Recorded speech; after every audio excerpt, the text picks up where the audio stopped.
Welcome to CoreLogic's housing market update for November 2024, brought to you by onthehouse.com.au. As we approach the end of the year, there's clear signs the housing market is losing momentum and conditions are becoming more diverse from region to region. Nationally, dwelling values rose a further 0.3% in October, the 21st month of growth since the cycle commenced in February last year. The subtle positive movement was supported by the mid-sized capitals, led by Perth with a 1.4% rise over the month, offsetting declines in Darwin, Canberra, Melbourne and Sydney, as well as across regional Victoria.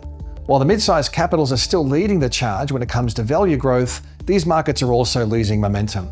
Perth continues to lead the nation with a 1.4% rise in values over the month, but this is well down from the growth seen over the February to June period earlier in the year, when monthly gains averaged more than 2%.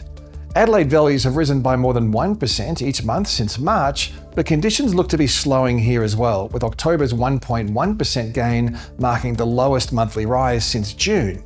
Brisbane's monthly gain of 0.7% was the lowest since July. The annual growth trend has continued to ease, reducing to 6% over the 12 months ending October and down from a recent peak annual rate of growth of 9.7% in February. Slower growth in home values has been accompanied by a rise in advertised stock levels, meaning more choice for buyers. Based on a rolling 4-week count of listings to November 3rd, advertised inventory levels have increased by 14% since the end of winter across the combined capitals, with the largest increase occurring in Perth, where listings are 24% higher, albeit from an exceptionally low base. Total listings are now 12% above the previous 5-year average in Sydney and Melbourne, helping to explain the weaker conditions in these markets as buyers benefit from more choice and less urgency in their decision-making.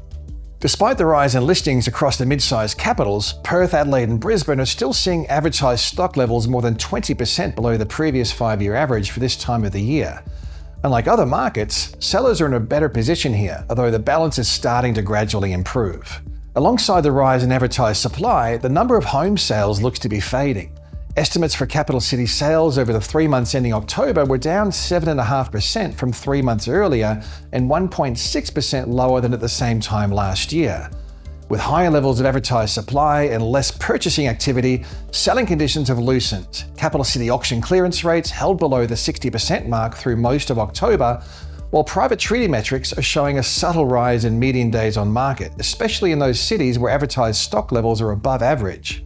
Rental growth is also slowing down. Annual rental growth has dropped to 5.8% nationally, the smallest annual rise in the National Rental Index since the 12 months ending April of 2021. The easing in rental growth is good news for inflation, with rents comprising one of the largest weights within the CPI basket. The annual change in the rental component of CPI has already started to trend lower, falling to 6.7% in the September quarter, down from a recent high of 7.8% in Q1 this year.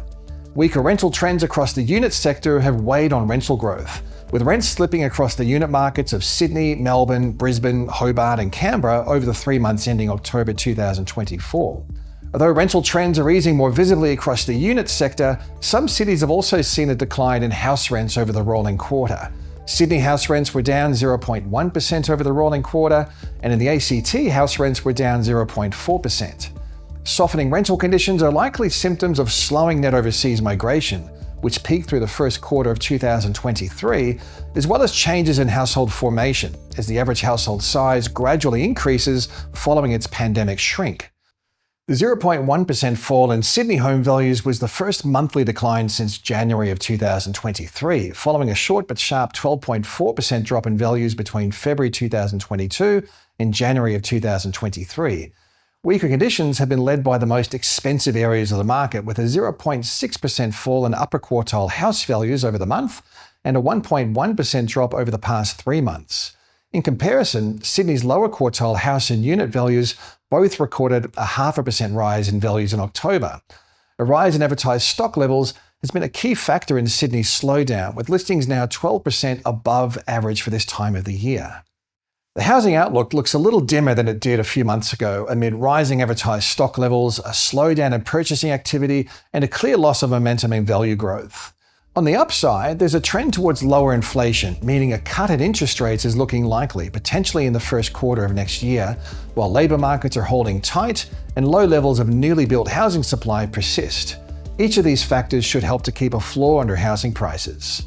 The inflation update for Q3 was encouraging, with core inflation now at 3.5%. Based on the trimmed mean, consumer prices are now rising at the slowest quarterly pace since the third quarter of 2021.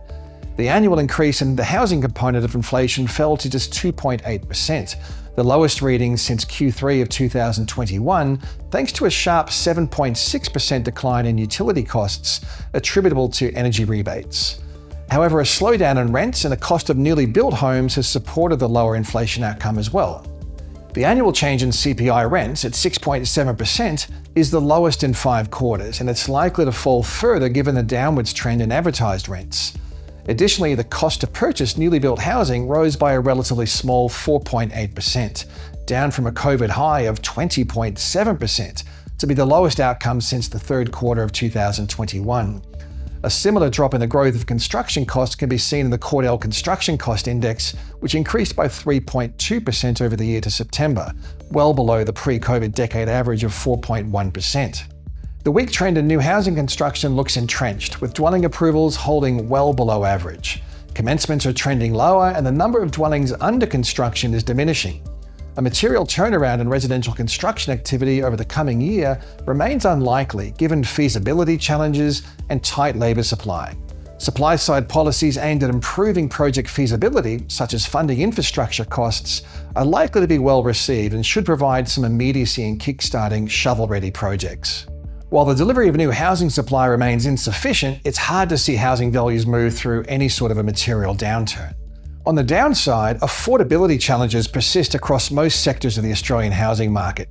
Economic activity is soft and households have largely drawn down their savings buffers built up through the pandemic. Looking at affordability measures, debt servicing ratios were at a record high in the June quarter, and dwelling values relative to household incomes were also close to record highs. While lower interest rates will help to improve serviceability and boost sentiment, a tightening in credit regulations is another potential risk if household debt levels rise as interest rates come down. There's always plenty to keep on top of when it comes to housing trends and the factors that influence the market. As always, you can stay up to date via the research and news pages at the CoreLogic website.